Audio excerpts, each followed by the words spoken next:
안녕하십니까. 왜 우리가 이렇게 모였느냐 하는 것은 이 앞에 크게 써붙여져 있는 우리 살기 위해서입니다. 뭐 다른 이유가 필요가 없습니다. 우리가 죽지 않고 살기 위해서 이렇게 모였는데, 많은 분들이 이렇게 모였고 오지 못한 분들까지 다 하면은 이와 같은 염려를 하고 있는 분들이 얼마나 많으냐 하는 것을 여실히 증명을 해주고 있습니다.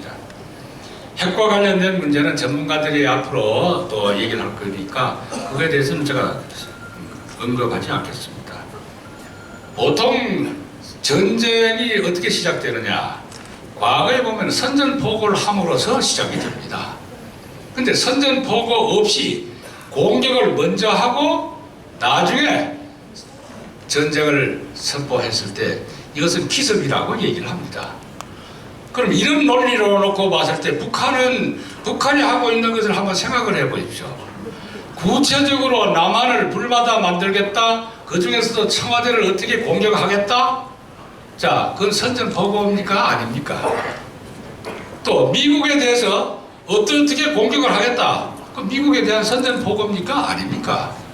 그러면은 이런 선전포고를 받고도 가만히 있는 우리 대한민국이나 미국은 뭐냐 하는 얘기입니다. 북한 핵개발의 본질을 제가 잠깐 여러분들에게 지금까지 얘기하지 않았던 비화를 하나 소개해 드리겠습니다.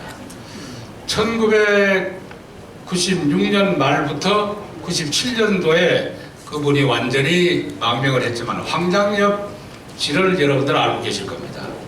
제가 안기부장하고 있을 때 그 황장엽 씨를 따로 만나가지고 비밀리에 정언을 들었습니다. 김정일이에게 한날은 보고를 하기 위해서 갔는데 그것이 90년대 중반쯤도 된 날이었다고 합니다. 핵개발을 책임지고 있는 자가 바로 황장엽 씨 전에 김정일에게 보고를 하고 문을 열고 나갈 때 황장엽 씨는 들어가는 요 순간에 나가는 핵개발 책임자를 향해서 김정일이가 그러니까 다 됐다는 말이지 이렇게 얘기를 하더랍니다. 그러니까 나갔던 친구가 되돌아오면서 예 그렇습니다. 그러니까 이 황장엽 씨가 금방 알아채고 김정일이에게 물었다는 거예요. 위원장 동지, 그 핵개발 되면 쓸 겁니까? 진짜 쓸 겁니까? 이렇게 물었다는 거예요. 그랬더니 김정일이가 뭐라고 그랬냐면은 북한의 정권이 견디지 못하고 사라져야 할 경우에는 그와 같은 지구는 존재할 가치가 없다. 지구도 함께 깨져야 한다. 이것이 북한이 핵을 개발했고 핵을 갖고 있는 목적입니다. 근데 이걸 가지고 육자회담이라고 해서 무려 20년 이상을 우리가 협상으로서 대화로서 이걸 억제할 수 있다고 해서 우리는 시간을 벌어 줬습니다. 저는 6자 회담이 아니라 60자 회담을 해도 북한 핵은 절대 저것은 포기시킬 수가 없다고 하는 이 논리는 그래서 분명한 것입니다. 아까 이상원 장관님께서도 말씀하셨지만은 원래 핵이 개발되고 난 다음부터 국제적으로 핵에 대한 대응을 핵은 핵으로서만 대응할 수 있다 하는 것이 망고의 불면의 철칙입니다. 그렇다면 자명하지 않습니까? 우리도 핵을 가져야 한다는 것.